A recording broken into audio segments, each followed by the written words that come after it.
کچھ باتیں میں جو کرنے جا رہا ہوں یہ بڑی ہی امپورٹنٹ اور ضروری چیزیں ہیں۔ اس پہ ہمیں فکر بھی کرنا چاہیے، سوچنا بھی چاہیے، ہمیں تھنکنگ کرنا چاہیے کہ کیا یہ واقعی صحیح بات ہے کہ نہیں صحیح بات ہے۔ اور مجھے خیال ہے اور مجھے پورا آپ پر وشواس ہے، امید ہے کہ آپ ہمارے سارے سوالات کے جواب بھی دیں گے۔ ہمارے نگاہوں کے سامنے سے ایک تحریر واٹس ایپ پر شیئر ہو رہی تھی، تو ہم نے سوچا کہ کیوں نہ آپ کو اس لکھنے والے کے، اس تحریر کرنے والے کے درد کو آپ کے سامنے ہم بیان کریں۔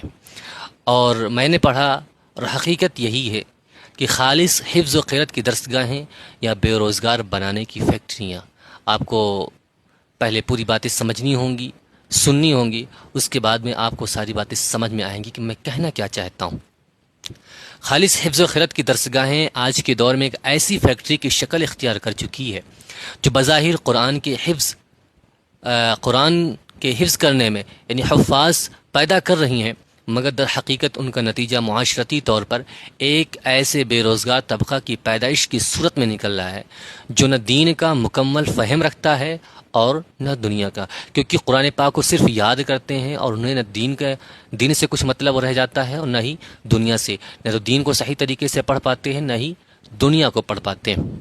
تو ان طلباء کا مستقبل اور نظام تعلیم کیسا ہونا چاہیے؟ ان اداروں میں بچے اپنے ابتدائی قیمتی 8 سے 10 سال گزار دیتے ہیں، صرف قرآن حفظ کرایا جاتا ہے، نہ انہیں درس نظامی کے ابتدائی مضامین کی خبر ہوتی ہے، نہ عصری علوم کی۔ اگر آواز اچھی ہو تو نعت خواں بن جاتے ہیں، اگر آواز اچھی ہو تقریر کرنے کی تو مقرر بن جاتے ہیں،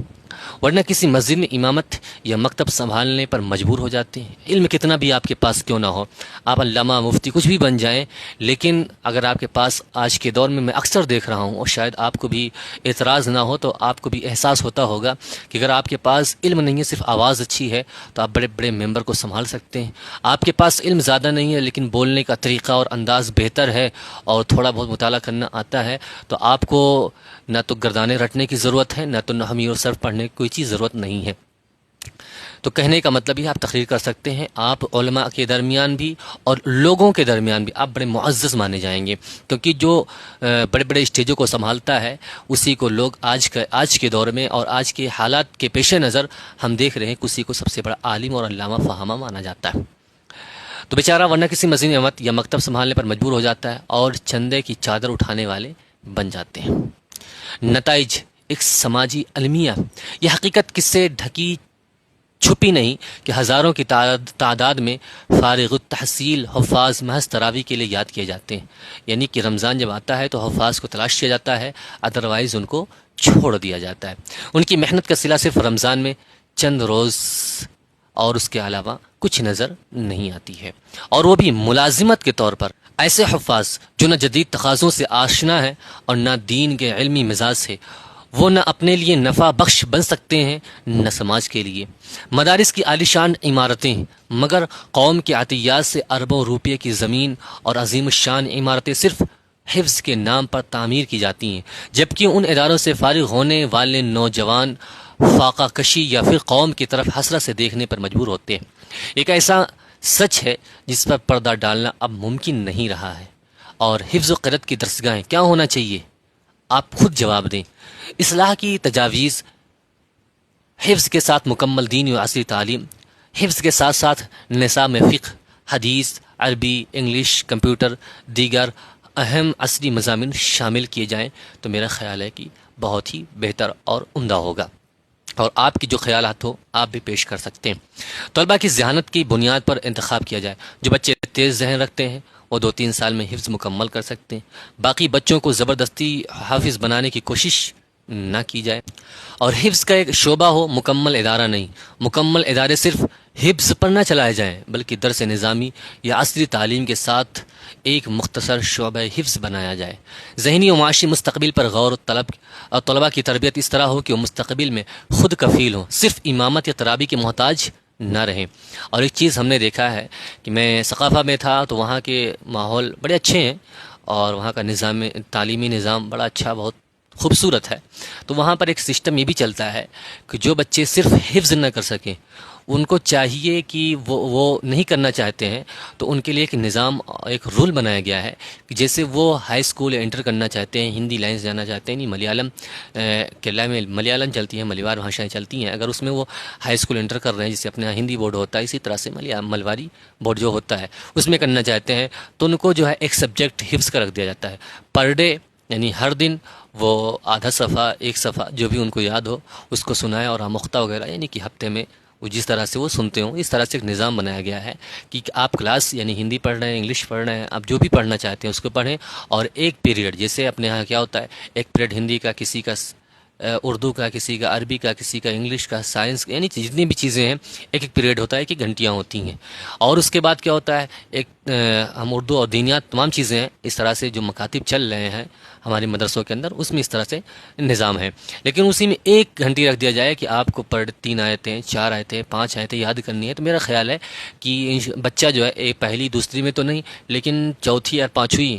پانچویں کے لگ بھگ اس قابل ہو جاتا ہے کہ وہ 3-4 آیتیں پر ڈے یاد کر کے وہ سنا سکتا ہے، اس طرح سے وہ ہائی اسکول تک ممکن ہے کہ 5 سال 6 سال 7 سال کے اندر، نہیں تو انٹر تک وہ جو ہے قرآن کو مکمل حفظ کر سکتا ہے۔ ایک سنجیدہ سوال، کیا یہ دین کی خدمت ہے؟ یعنی کہ حفظ کرنا اور کروانا مدرسوں کے اندر، کیا یہ دین کی خدمت ہے کہ نہیں ہے؟ یہ سوال آج ہر ذی شعور مسلمان کو خود سے پوچھنا چاہیے۔ حقیقت، کیا ایک ایسا حافظ سے قرآن جو نہ دین کے دوسرے علوم سے آشنا ہو نہ دنیا سے، واقعی امت کا فخر بن سکتا ہے؟ کیا یہ حفظ واقعی فخر ہے یا سماج پر ایک نادیدہ بوجھ ہے؟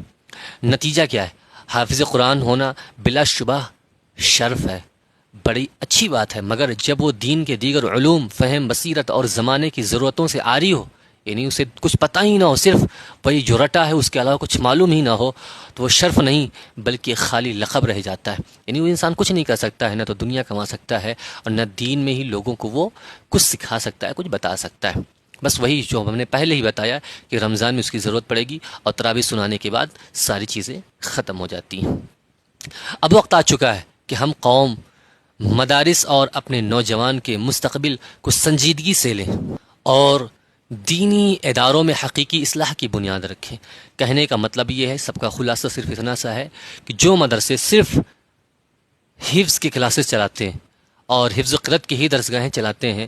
تو ان سے میں مؤدبانہ اپیل کروں گا، گزارش کروں گا کہ وہ ساتھ ساتھ میں ان بچوں کو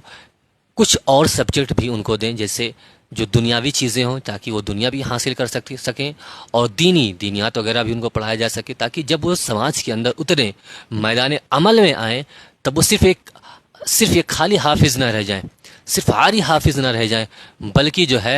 وہ جو ہے ایک مکمل عالم دین بن کر کے نکلیں، تاکہ قوم ان سے فائدہ اٹھا سکے اور وہ قوم کے رہبر اور پیشوا بن سکیں۔ اس سے ہمارا بڑا فائدہ ہوگا۔ آپ لوگوں کی کیا رائے ہے؟ آپ لوگ ضرور ہمیں کمنٹ میں بتائیں کہ ہمیں ان چیزوں پر کیسا اور کون سا نظام بنانا چاہیے، کس طرح سے اس میں ہم اور آپ آگے بڑھ سکتے ہیں۔ اگر ہماری ان باتوں میں آپ کو کچھ باتیں نہ سمجھ میں آئی ہوں تو آپ بالکل بلا شبہ بلا جھجک آپ اس پہ سوال بھی کر سکتے ہیں